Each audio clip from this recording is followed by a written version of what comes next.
When a person is defamed, how do you respond? How do you act? How do you feel? I think that's a fair question. And when we talk about someone who's reproached for the cause of Christ, that's what we're talking about. Someone who is defamed or railed upon.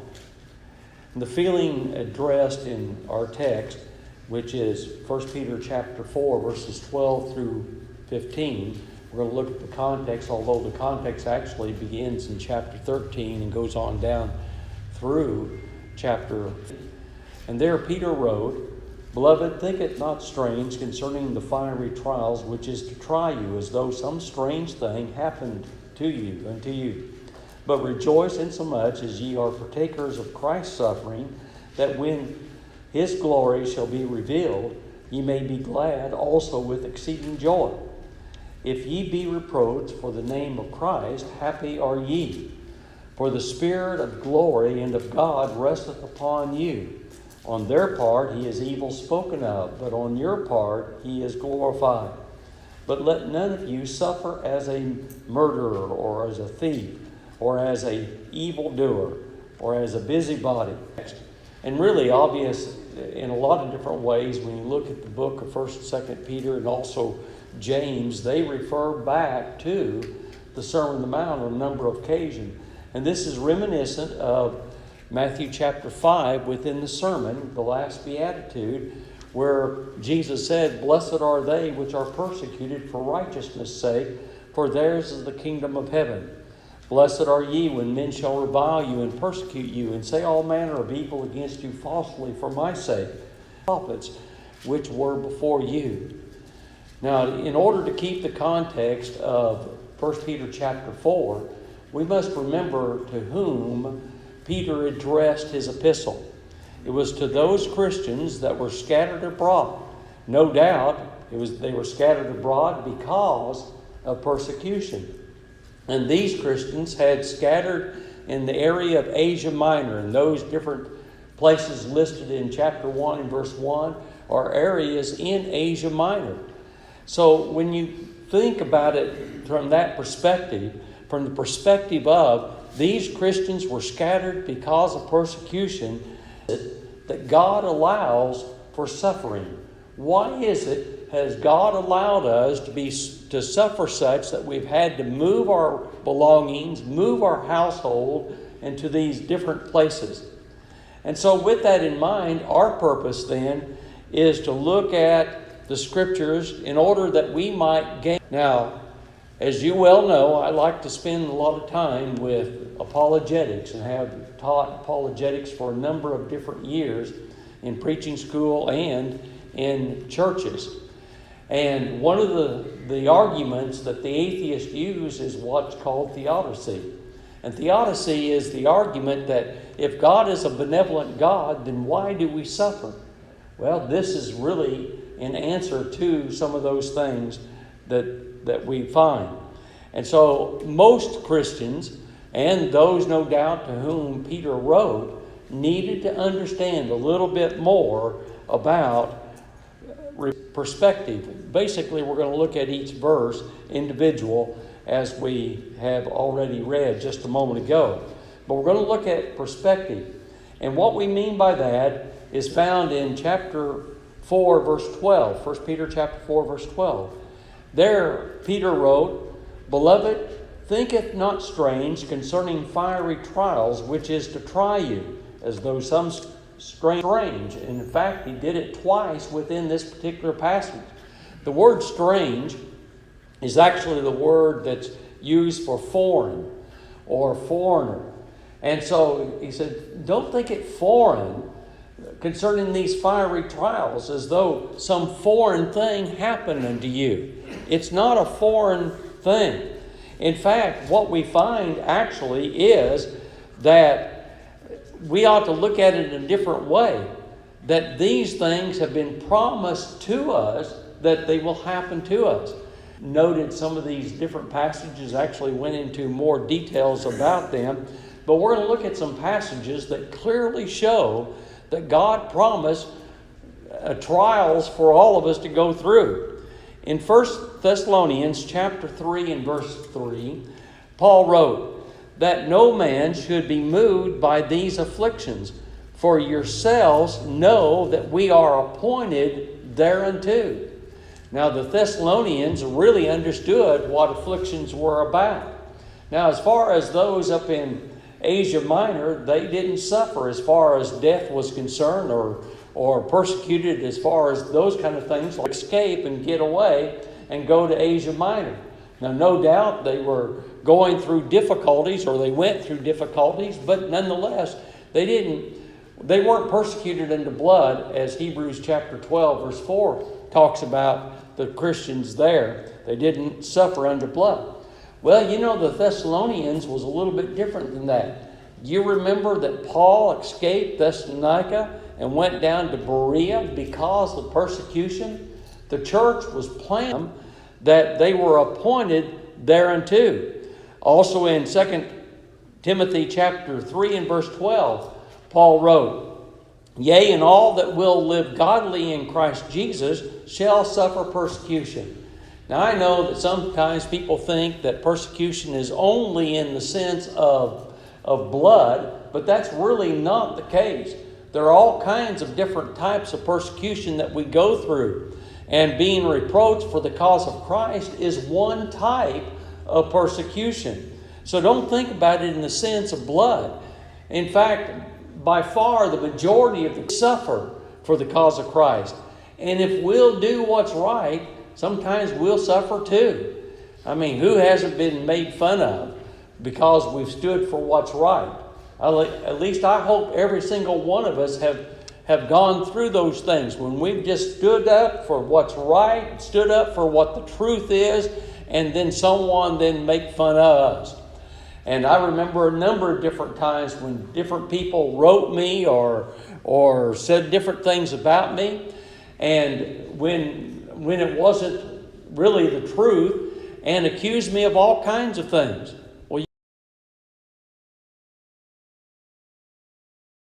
Well, times come. And that's what Paul was talking about in that particular passage. Also notice John the 15th chapter in verse 20 is another passage to consider. Now I realize that John chapters 14, 15, 16, and probably chapter 17, which is concerning the high priestly prayer of Jesus, was in the presence of the apostles. And the various promises were said specifically to the apostles. But notice what he said concerning the apostles. "Remember the word that I have said unto you. The servant is not greater than his Lord. If they have persecuted me, they will also persecute you. If they have kept my sayings, they will also keep your sayings." Like Christ lived, then we're going to have to expect others to reject us and persecute us because people persecuted our Lord in the first century. Now, so instead of thinking it strange, what we ought to do is think about rejoicing over the tribulation that comes upon us. Now, that is again reminiscent of Matthew chapter 5, verse 12. He said, "Rejoice and be exceeding glad, for great is your reward in heaven, for so persecuted they the prophets which were before you. But you remember all temptations, knowing this, that the trying of your faith worketh patience, and let patience have her perfect work, that ye may be perfect and entire, wanting nothing." But also, consider this, in Acts the 5th chapter, and in verse number 41, this is how the apostles responded, specifically Peter and John, when they were put into prison. It says in Acts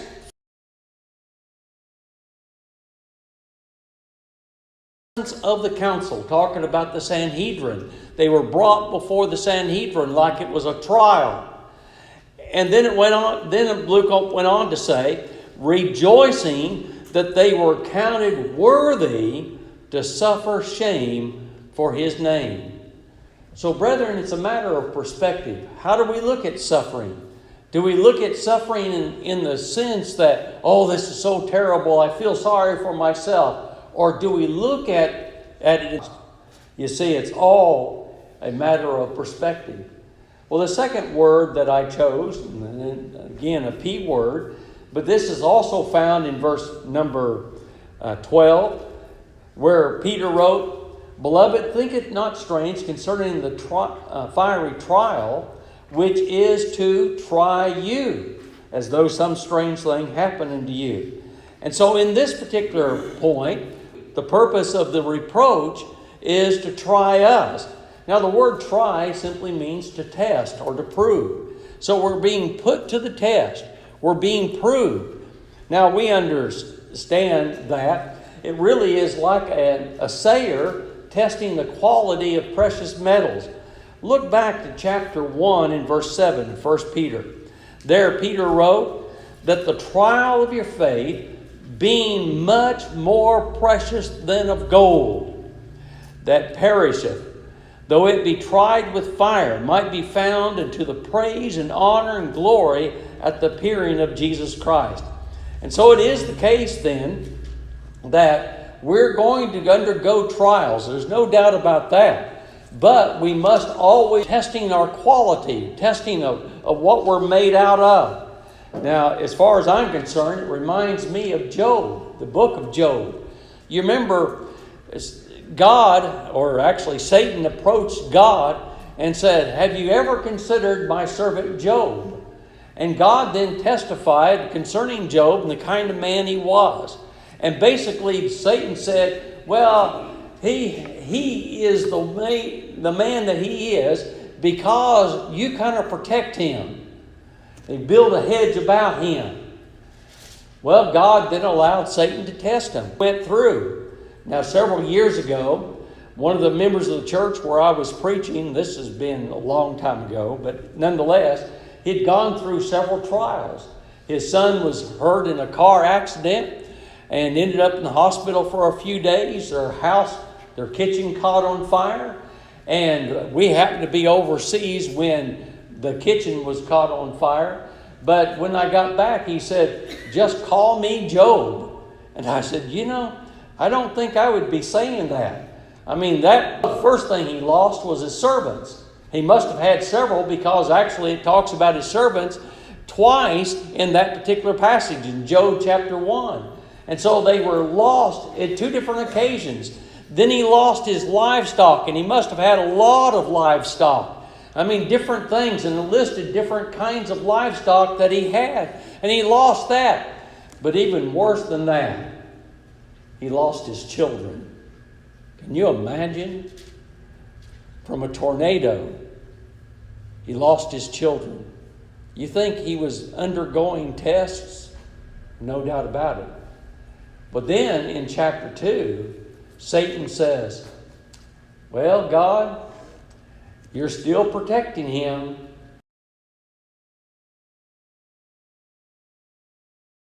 Satan afflicted him with, King James English is boils. He afflicted him with boils. We think it was some type of leprosy. But with boils that covered from his head all the way down to his feet. And then top that all off with, you remember what his wife said? She said to Job, "Curse God." And that entire time. You see, the test of Job, and Job, he was a good man. And he was faithful in a lot of ways, and he maintained his faith in a lot of ways. He needed to be corrected in some ways, but nonetheless, he really maintained his faith in many, many different ways.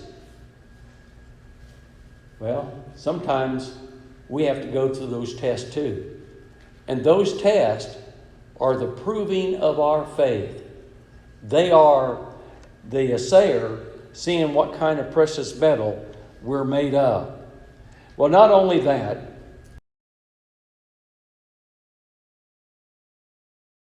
the test, others, they are destroyed for the lack of faith. Look at 1 Corinthians chapter 3.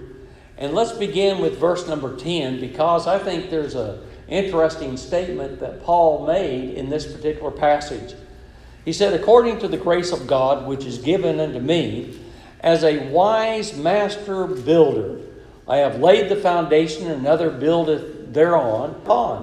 Now notice, we need to pay attention how we build upon the foundation that God's provided for us.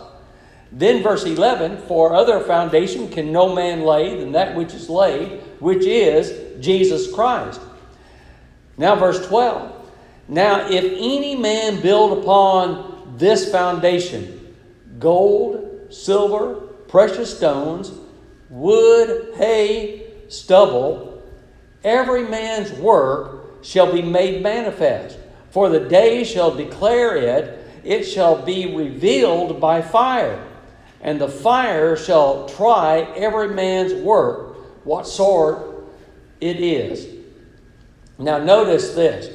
He listed 5 different things, and I believe they're well, notice, some of those things are represented by gold, silver, precious stones. Those things are things that will endure. And we understand that they will endure. And fire will not affect them or not completely affect them. However, what about wood, hay, and stubble? Well, they're going to be affected and they're going to be burned up pretty quick. And so what kind of foundation do we have? Is it an enduring foundation, or is it upon that foundation made of something that endures, or is it made of something that is perishable? Obviously, we desire for it to be something that is enduring. Now, the next P word that we have is the word partakers.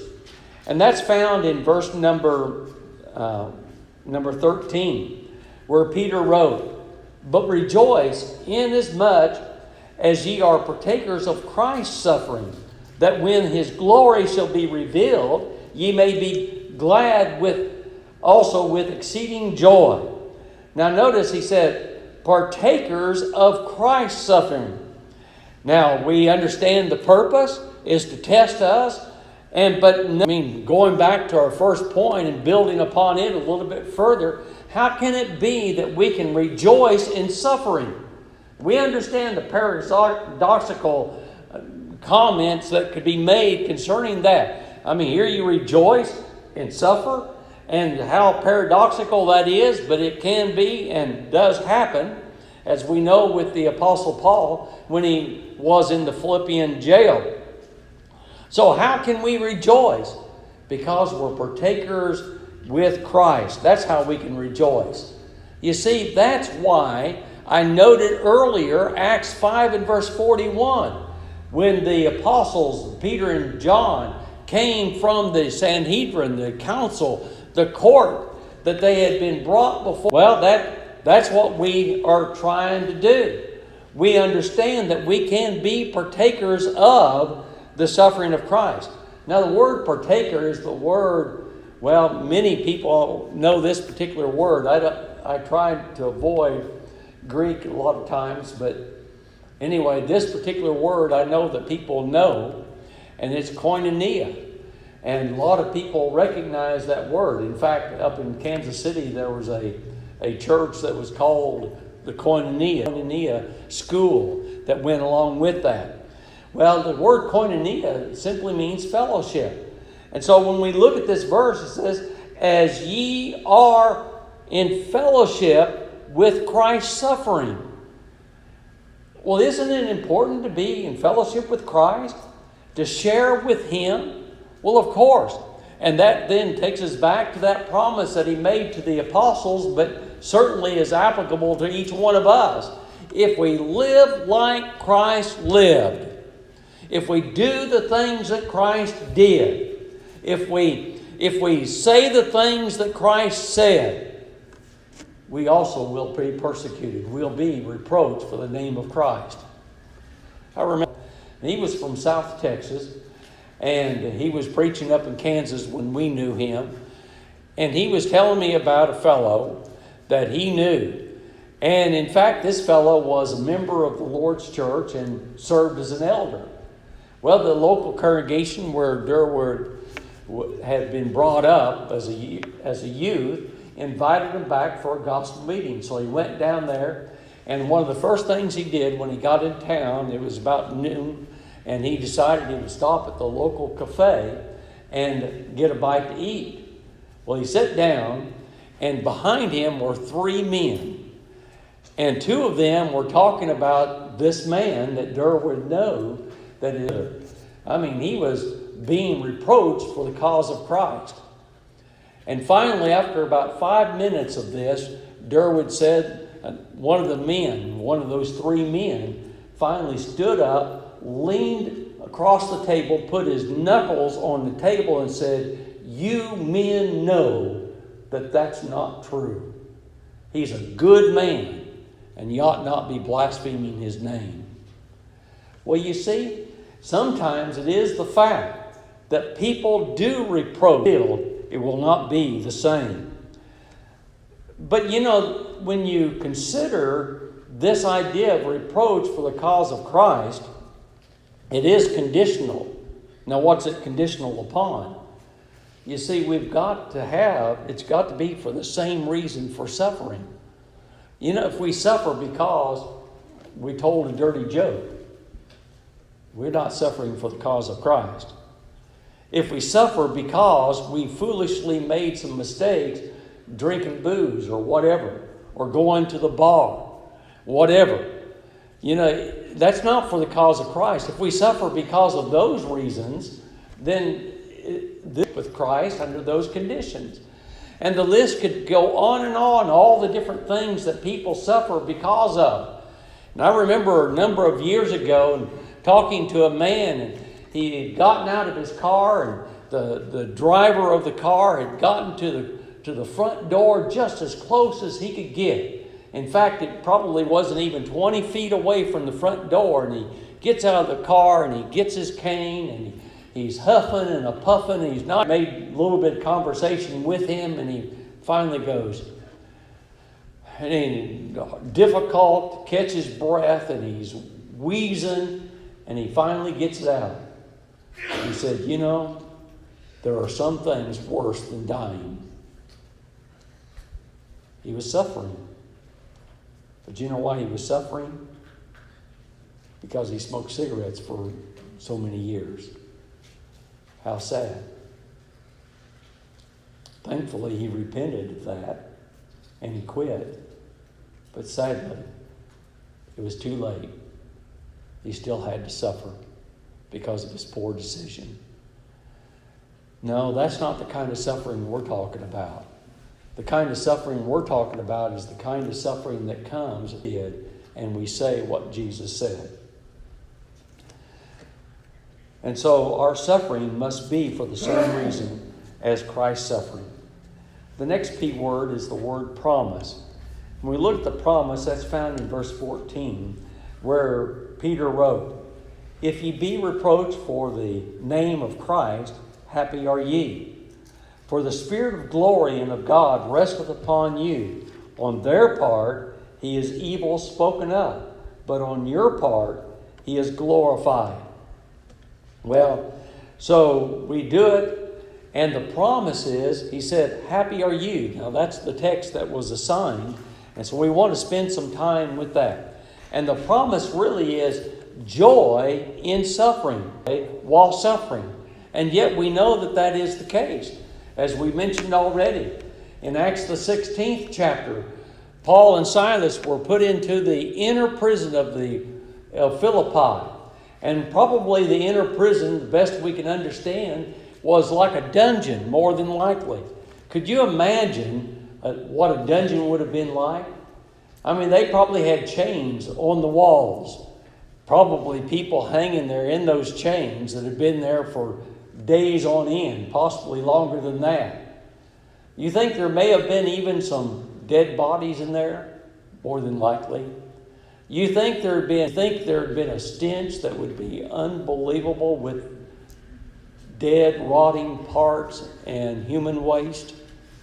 Yeah, it was a sickening situation. And yet Paul and Silas found themselves in shackled. And yet what do we find them doing? singing and praying. You think they could rejoice in their suffering? Yeah. And it is interesting when Paul would write to the Philippian church later on. Now, we're talking about several years after the church was planted, and Paul wrote the book of Philippians to them. And he said, rejoice in the Lord always. And again, I say rejoice. The letter that he wrote understood what they meant from Paul's perspective and from Silas's perspective. You think Lydia understood those words? Lydia being the first recorded European convert, she would have noticed those things. And in fact, when Paul and Silas were taken out of prison, where did they go? They went to Lydia's house. You think she understood what it meant to rejoice in the Lord always? Always would include while suffering. Paul understood that, and no doubt Peter understood it as well. And those Christians that were scattered abroad throughout Asia Minor needed to learn. The promise is very clear. Well, notice the emphasis of that promise.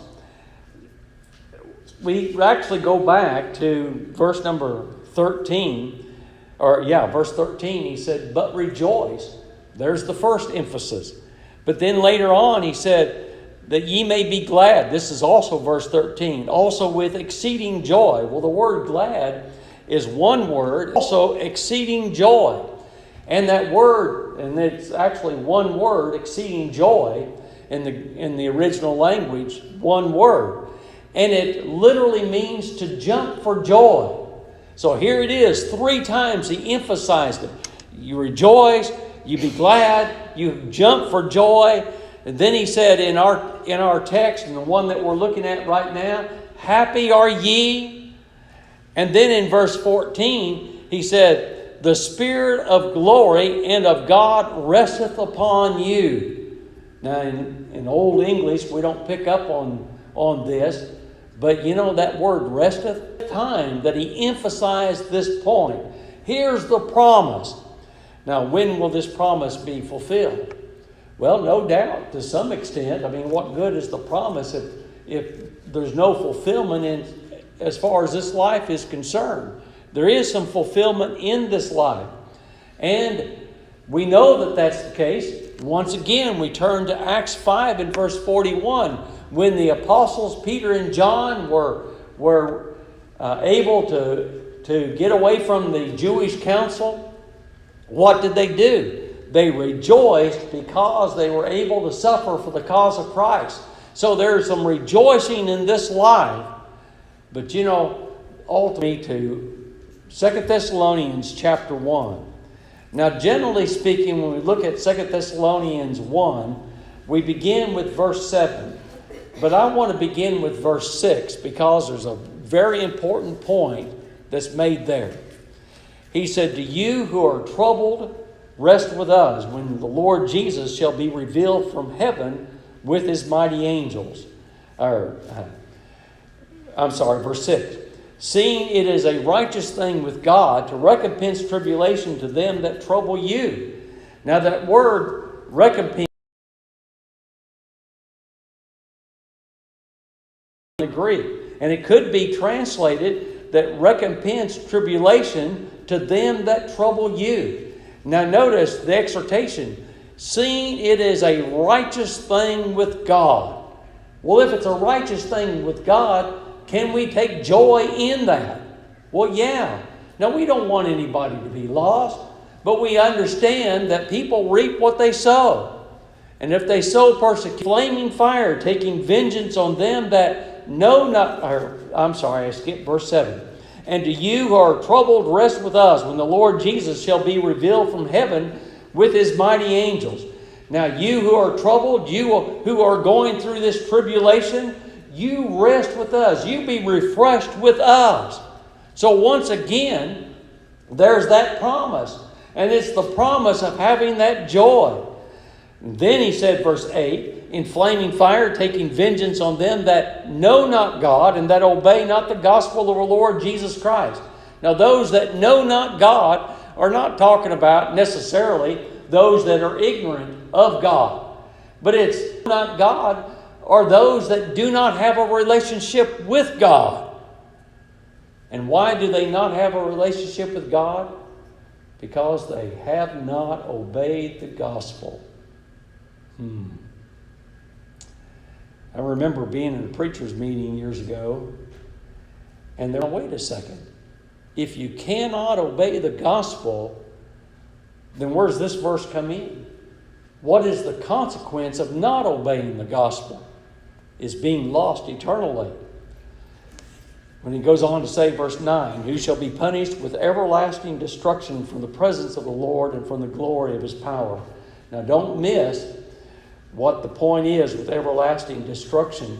It's not talking about complete annihilation of those that are in sin. That's not what this is talking about. What it's actually talking about is an everlasting state of destruction. You know, have you ever seen a house and it was in the state of destruction? And then you go by that house when you're a young adult and it's still in that state of destruction. And you go by that house once again when you're an older person and you still see that house and what's it in a state of destruction. That's what eternity is going to be like for those that are not right with God, who know not God and obey not the gospel. You really want to live in a state of destruction? I certainly hope not. So the promise of joy then in suffering. And our last point is prematory. Now I have to admit, I started out and I actually had different words picked out and thought, well, now wait a second. This is a good P word, and that's a good P word. And so I decided that I'll make them all P words. And I got to this last point, and I thought, how in the world am I going to get this word warning as a P word? And so I looked it up in the dictionary, and warning.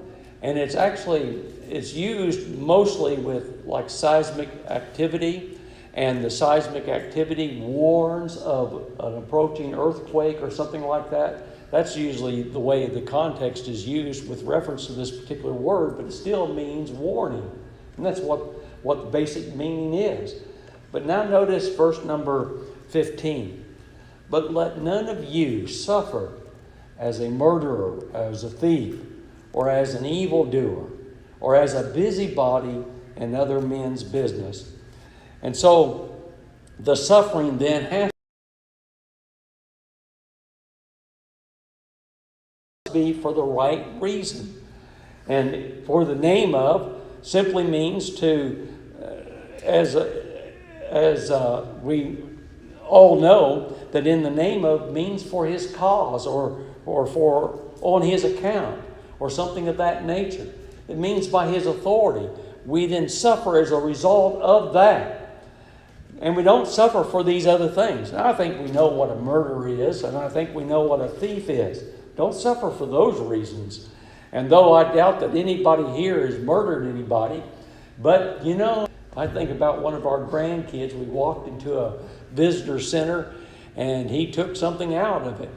And you know, when he was caught, he really didn't even understand. I don't think he was old enough to really understand what he did. But when it was explained to him that he was a thief, then he started crying and he took the thing back in. Well, and rightfully so. I mean, some of us have done those things like that, and though we might have been ignorant about it. But then he says, not. That's what that word means, is a bad doer. You know, have you ever done anything bad? Well, most of us can reflect back on our life and remember things that we've done. Or as a busybody. And the word busybody means a busy meddler. You know, it's somebody that takes over somebody else's life or thinks they can take over somebody else's life and meddle in their business. Well, that's what a meddler is, a busybody. And so don't be suffering for those reasons. Now, many Christians need a better understanding of suffering. There's no doubt about it. And these 5 P words helps us to understand. gives us a proper perspective, helps us to understand the purpose of the suffering, helps us to understand that we are partakers with Christ's suffering, helps us to understand the promise of joy, and also the premonitory that we're not to suffer for the wrong reason, but we're to suffer for the right reason. But we understand the various tests. I mean, standing for what's right is difficult. Why? Because of the tests that are associated with it. The proving of our faith that's associated with it. The endurance that we have to have as a result of it. And so the question then is, will you pass or fail? Well, do you know people that have the Lord? And I think down through the years of my life and the years that I've been a Christian, I think about several different ones throughout my life that lived faithfully, did what was right, but they got mad about something and they failed the test. That is what Peter and much of the New Testament is talking about. It's trying to guard us against failing the test. No, the New Testament writers want us to pass the test. And I hope that we all pass the test. But we've got to remain faithful in light of the persecution and reproach that we undergo. This evening we do want to offer the invitation. There may be someone that would like to respond to it. And if you're subject to the invitation, we invite you to come. As together we stand and sing to encourage you. Let us taste, so haste to its free. 'Tis the path of love, the world, and it gives us all freely free. Will you come to the fountain free? Will you come? It's for you and me.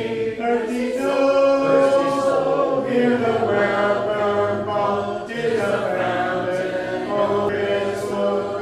From the